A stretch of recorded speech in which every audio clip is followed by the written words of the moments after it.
Mayong hapon, Negros. Ini ang Digicast Negros 10. Ang nagapanguna nga napulo ka mga balita sa isla sa Negros ang amo ni kadulong sa inyo. Updin niyo kami via Facebook, YouTube, kag sa amon nga website www.digicastnegros.com. Kag sarama kami malantaw sa Kika Channel 11 sa Kabangkalan City, Himamaylan City, kag Banwasang Ilog. Kag yari na ang top 10 nga mga balita sa Negros sa mga adlaw. Special Investigation Task Group gintukod para mausisa ang duha ka sunod-sunod nga patsanay sa Bacolod.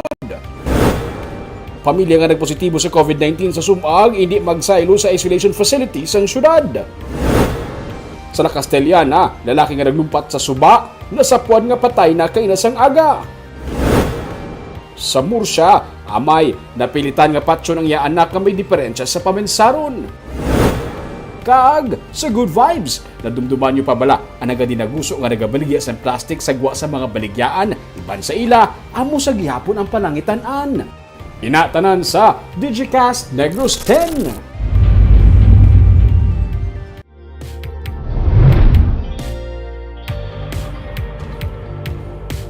Sa number 10, 2022 nga budget sang probinsya sang Negros Occidental ang ginalantaw nga magadangat sa 5 billion pesos. Inisuno kay Negros Occidental Governor Eugenio Jose Lacson nga nagsiling nga bangod sang Mandanas ruling may 1.4 billion pesos nga increase sa national tax allotment sang probinsya o kunang sadtuan ay ginatawag nga internal revenue allotment o kun IRA. Suno sa gobernador, bangod sang Mandanas ruling, magabato ng tagsa ka local government unit sang duga nga budget, bangod ang collection sang Bureau of Customs kag iban pagid nga mga tax ilakip sa computation sang national tax allotment o kun ang NTA. 4.4 billion pesos ang 2021 budget sang Negros Occidental. Natala na pa nga mag-submit sang 2022 budget o kung proposed budget ang probinsya. Nalakip sa budget ang mga programa nga makabuli gikan sa epekto sang pandemic. Including this one, I think we're hitting mga 5 We have up to October to submit that. We will spread it out, no? Agriculture, especially sa pandemic, syempre sa health, sa education, sa infrastructure, distributing it as especially where there's a need for it, no? And as I said, because of the pandemic, we'll have to make sure that we can again sustain another year, no, of pandemic.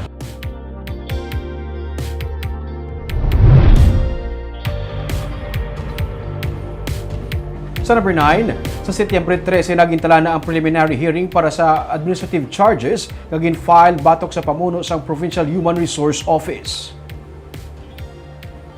Sunod sa kay Attorney Alberto Nelias Jr., ang Provincial Legal Officer, nabato nila ang sabat ni Attorney Annabel Palik, ang PHRMO, kag ni Attorney Japheth Mascolino, ang anay pamuno sang Office of the Provincial Agriculturist, galuyag nila magpaidalom sa formal investigation hearing. Rason nga gin-schedule ang preliminary hearing nila sa among petsa. Ginalauman sa preliminary hearing ang pagplastar sang issue, marking sang documents, pagpatod sa mga witnesses kag iban pa. Sarang sila makadala sang ilang kaugalingon nga legal counsel. Mahimo nga magpagwa sang executive order nga magapatod sang mangin katapos ang hearing committee.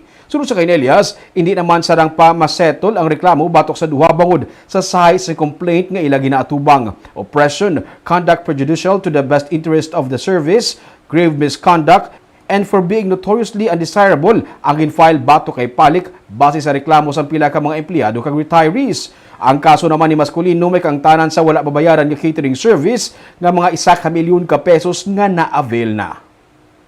Ginaset lang namon as much as possible, ginasunod namon ang iya ka civil service rules, which is 30 days from the issuance of the preliminary hearing, I think. So, pero galing, of course, it can be extended due to meritorious circumstances. Balahaw. So, in this case, amo na number of witnesses. Of course, i-take into account naman ang COVID situation, kag mga lockdowns, kag ang mga unforeseen circumstances. So, Physical na yung hearings, no? oh, physical, pero of course, we always maintain physical distancing man. Kaya gina-hold na namon sa SP.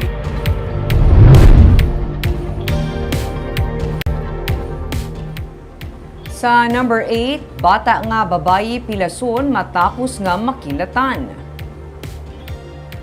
Yara lang sa sulod sing ilang nga balay sa barangay Sag-ang sa La Castellana, ang 4 ka tuig nga bata nga babayi sang siya ang maigo sang kilat sang Martes sang hapon. Sunod sa pulis, naigo ang bata sa kilid nga bahin sang iya nga lawas. Nadalaman gilayon sa ospital kag nabulong ang bata nga nag-agom sang pilas tuga sang igo sang kilat. Sa number 7,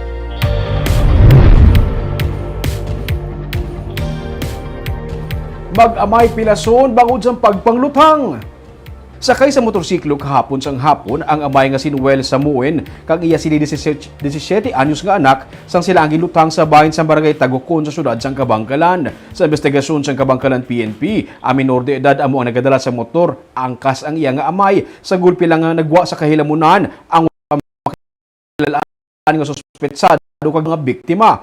Pareho nga pilason ang mag-amay kag gilayon naman nga gindala sa ospital. Away sa luta ang sunod sa pulis posible motibo sa pagpaniro. Mayara naman karon sang person of interest ang PNP sa among nga krimen.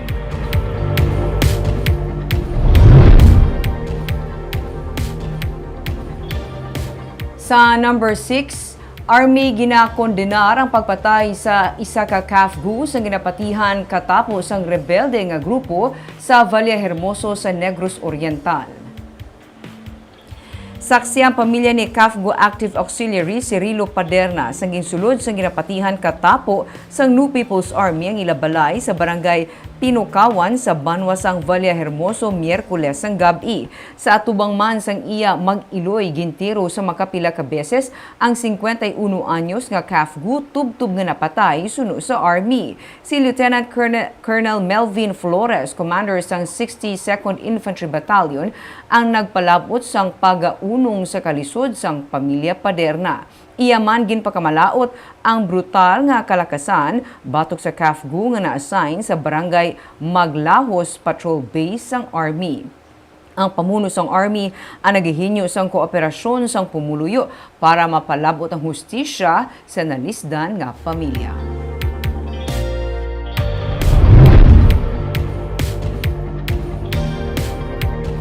Sa number 5, sa Talisay City, plastado na ang lineup ni Mayor Neely Zares kisang iyang mga Vice Mayor para sa 2022 nga piniliay nga anay konsihal nga si Nicolay Halandoni. Sunod kay Lizares, ang maging katapos ang iyang konseho ang mumansag gihapon kag wala sa pagbago. Si Lizares ang katapos ang Love Negros kag nagapungko karon nga vice alkalde nga si Samuel Siote ang katapo naman sa United Negros Alliance. Sunod sa kay Lizares, may impormasyon siya nga nabaton nga magabunggo sa iya si Siote sa 2022 elections. Dugang pa niya nga may nagwa man nga manging koopo ni Siote sa pagka-vice alkalde amo si anay Mayor Eric Saratan. Pero sunod sa kay Lizares, mapatod lamang initanan sa tion nga mag-file ang tagsa-tagsa sa ilang mga certificates of candidacy. Sunod naman kay Vice Mayor Siote, wala sang deklarasyon sa iyang bahin nga magapapili bilang alkalde sa karon. Sa angyara pa sa proseso sa pag-istorya sa mga pumuluyo, kag amo pa ang paghimo niya sang desisyon. Kung may mga sugilanon man nga nagagwa, inyang gikan sa pumuluyo, sunod sa iya. Wala naman sang kamatuoran, sunod sa iya nga magaupod sila ni Saratan. Well, si Siote, why di ko kabalo is sa nabalaan ko sang last. Maasgi siya lagan Vice Mayor but now he's thinking of running mayor. So, why di ko kabalo kung anong desisyon niya. But we will know it kung after the filing na siguro.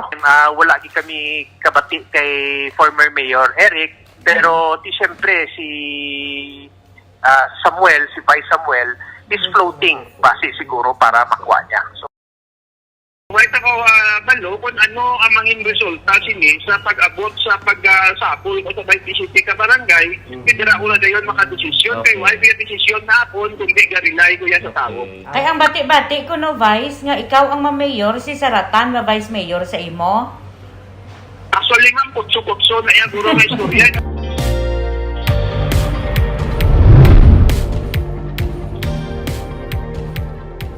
Sa number 4, anak nga may diferensya sa pamensaron patay matapos matiruhan mismo sang iya nga amay.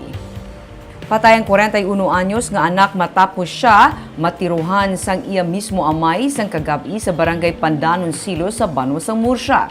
Sunod sa kay Police Captain Gerald Muya, hepe sa Murcia PNP, nagtinguha magtaklas ang suspect sa balay sang iya pamilya kahapon kag iya ini ginpahog nga pamatyon. Sunod sa pulis, iya pahana nga labuon ang iya amay gamit ang binangon pero wala man ini maigo. Ganit na tiro sang amay ang iya anak kag naigo sa ulo. Dead on the spot ang anak sunod sa pulis. Dugang panimuya, ang anak ang wala na nagaistar sa ila sinipuluyan bangod may diferensya ini sa paminsaron. Kag natalan ang kuntani dalon sa mental hospital. Detained man karon ang amay sa Murcia PNP.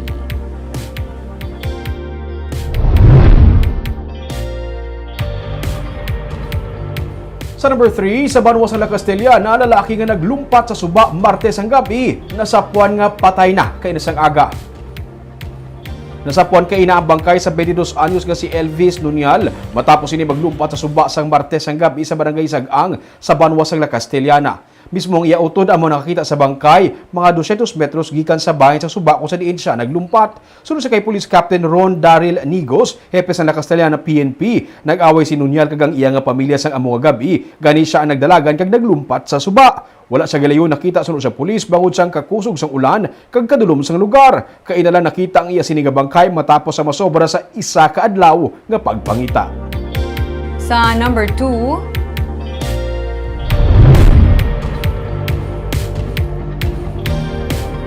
pamuno isang extraction team sa nga Bacolod Emergency Operations Center ang nagapangabay sa mga COVID-19 na positive, ilakip na sa ilang nga himata nga magkooperar sa baylo nga magpangatubang sang kaso. Ginpaayo na sang katapos ang Emergency Operations Center ang 8 sa katapos ang panimalay sa Barangay Sumag nga nagpositibo sa COVID-19 nga mapaiso lang pagsaylo sa ila sa isolation facility sang Martes. Pero kay ina ginsiling ni punong Barangay Rodney Carmona nga nagpamalibad liwat nga magpa-extract ang pamilya bisan ginpaathaga na sila sang katapo sa nga Barangay Health Emergency Team sa risgo nga ila ginapangatubang. Isa abi sa ila ang COVID-19 Delta variant probable sandig sa records ng EOC. Suno kay Ernie Pineda, ang pamuno sa extraction team, nagalabot na karon sa 13 ang ila backlog bangod madamo sa mga COVID-19 positive ang nagpamalibad magbalhin sa isolation facility. Pero bangod sini, mapilitan man sila upod sa barangay nga ipablotter ang mga wala nagatuman sa layi agud mapasakaan sila sang kaso sa City Legal Office. Subo man na iya karon nga masakit ka na nandiyan na virus, kinakasuhan ka pa. Pero wala pa mahimo kay amo na ang layi, kay way labot, amo na ang disiplina nga mahimo na para mag-cooperate ang mga aton mga kautod, no? Kasi ganito, hindi ka maglabot sa sinada, cooperate na lang. Kag sa numero 1 sa mga balita, subong nga adlaw.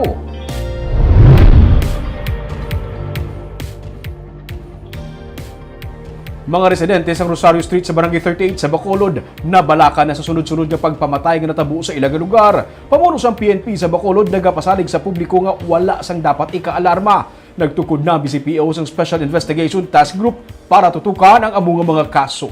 Ma-report si Nico Delfin. Nagapabilin nga masako ang mga negosyo sa kilid sang Rosario Street sa Bacolod sa Piakman sang duha ka magkasunod nga kaso sang pagpamatay nga nagluntad halin sang Domingo. Sa imo yan makapekto ni sa negosyo mo. Hindi lang ko sigurado kay sang wala pa na natabo yan mo magyapon. Pero hindi malipod nga may pila ka mga residente ang nagakabalaka. Pila sa ila wala nagpa-interview sa camera. Pero paagi sa messenger silang nagpabutyag nga halos wala na sila nagagwa pa kung gabi tungod sa mga hitabo. Domingo, sangging kibot sila sang pila ka mga lupok sang gintiro agin patay si Police Staff Sergeant Joseph Nepomuceno sang wala makilalaan nga riding in tandem. Martes ang gabi, liwat sila gintublag sa mga lupok kag pagsaksi sa wala ulo nga bangkay ni Glenn Paul Castillo nga ginbilin sa mga armado nga lalaki nga sakay sa separado nga Toyota Innova. Si Castillo ang bago lang nakagwa sa bilangguan sang iya kaso may kaangtanan sa illegal nga droga. Siya kag ang iya live-in nga si Annalyn Valdivieso nga na-detain pa karon sa Police Station 9 ang nadakpan sa bypass operations ng City Drug Enforcement Unit sa Barangay Kabog sang Agosto 21, kundiin si Nepomuceno ang nanginkabahin sa mga operatiba. May Special Investigation Task Group na gintukod ng BCPO para sa sining mga kaso. Huwag sana tayo mag-speculate sa mga ganung bagay. Yun lang ang aking panawagan. Alamin at hintayin ang resulta ng investigasyon. Ginpahayag sa pamunuan sa Bacolod City Police Office nga hindi pa nila mapatod kung may koneksyon ang magkasunod nga kaso sang pagpamatay. Pero ginpasiguro man ni BCPO City Director Police Colonel Manuel Placido nga wala sang dapat ikaalarma ang publiko. Ito na lang, nangyayari talaga hindi may iwasan. Kasi ang tao, pag magkaawa yan, yung galit ng isa, hindi ko yung pigilan eh. So, kailangan yung yung gumawa ng krimen, dapat mapanagot. Yun lang. Dapat mapigilan ng krimen. Yun ang isang trabaho ng pulis. At kung magawa nila, dapat mapanagot sila. So, of course, nalulungkot ako, pulis ko pa naman na biktima sa yung maraming na naging epektibo na operatiba ng illegal drugs. So, kaya nga nasabi ko kanina, sa aming ginagawang ganyan, sa aming mga nagagawa na para mapigilan illegal drugs, may nagagalit. At yun ang, of course, yun na, trabaho ng pulis, hindi bahagi ng rest ng trabaho namin. Sa panaysayon sang kabulig ni Castillo sa iya sini nga utod, may mga armado nga lalaki nga nagkuha sa biktima sa ilang nga balay antes masapwan ng iya bangkay. Ang aton investigator on ground nag-contact pa kag nag-check sang sang CCTV footage na pwede nila makuha sa area para at least maka-come up kita sa ay insakto nga investigasyon. Hindi na ito may mga kadamo sa mga anggulo nga dapat na ito na investigaran. No? Ang ini either nakuntan niya, no, or iyaraman niya makonect natin sa drugs because nga amo nang balakon sang August 22 is nadakpan man sila. No? Or basi may baluan man sila nga gusto sila pahipuson. Oo mo nang mga isa ka mga pila ka anggulo ang ginalantaw naton. No. How about sir ang Baslanay? Since dito man mismo sa lugar dagdag ko nila patay pa si Sir Nepomuceno. Yes, tiya mo ginalantaw naton kung pwede naton malink, no, kay ang investigator on ground, no, ginatutukan pa ni kag para hindi pa ta hatag ka premature pa sa tinion. Ang Investigation and Detection Management Unit ng BCPO upod sa katapos ang Criminal Investigation and Detection Group, PNP Legal Services kag PNP Stations, amo karon ang nagausisa sa magkasunod nga kaso sang pagpamatay sa syudad. Ini matapos ginmando man ni PNP Chief Police General Guillermo Eleazar ang pagsulbar sa kaso sang ginpatay nga pulis. Nico Delfin para sa DGCast Negros. Sa Good Vibes, nadumduman nyo pa bala sa una nga sa downtown Bacolod sa kadagwa mo sa Baligyaan, ginadagsa ka sa mga nagalibod sang plastic, may mga nagapadayon sa sininga negosyo. Yaring report ni Romeo Subaldo.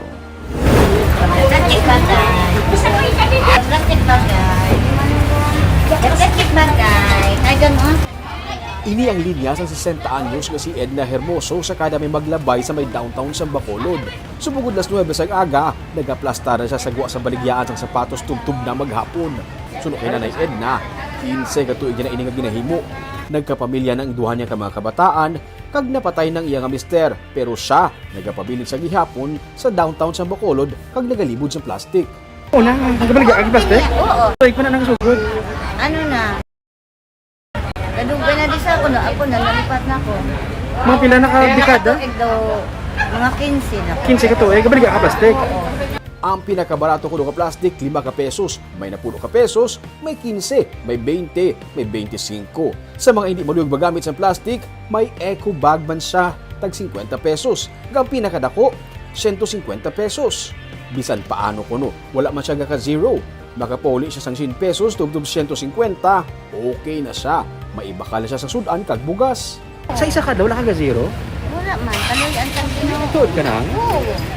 Ako yan, tigi ko mabindihan. Tapos, diin ka nga area, mo na area, diri lang. Di lang ko yan. Suno sa iya mga kaupod, diri na si Edna natubuan sang uban. Ano?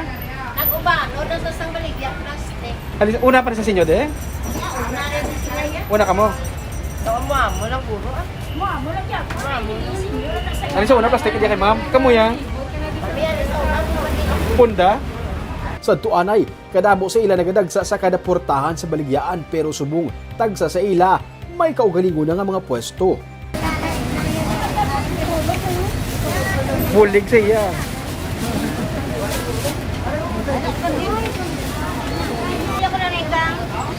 Gamit ano magit man ma'am plastic? Magamit mo man gid. Siya ka na lang. Napili. Si Edna sa tabok ng Central Market, may iba naman sa tabok ng plaza nga side. Balik ka daman baligya plastic, may kanya-kanyang area, hindi pwede magsaklaman na isang pwesto kay dapat may imo kaya permanento nga pwesto kay hindi ka mangagaw sa iya sang ibaan. Kay sindihanay naman lang sila diri sa downtown. Kaya kung iyan ang pwesto sa isa ka tawo, hindi ka na makasaklam dira.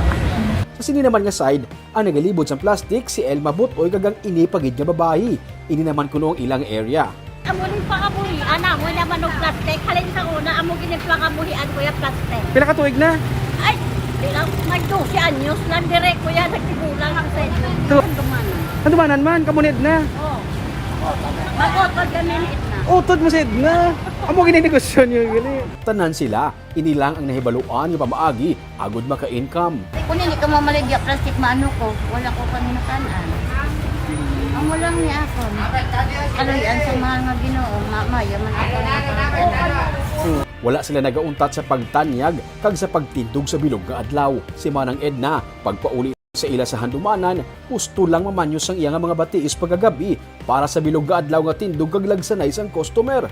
Pagkasunod nga adlaw, balik na naman liwat sa pwesto kag magtindog halin sa aga hasta na maghapon.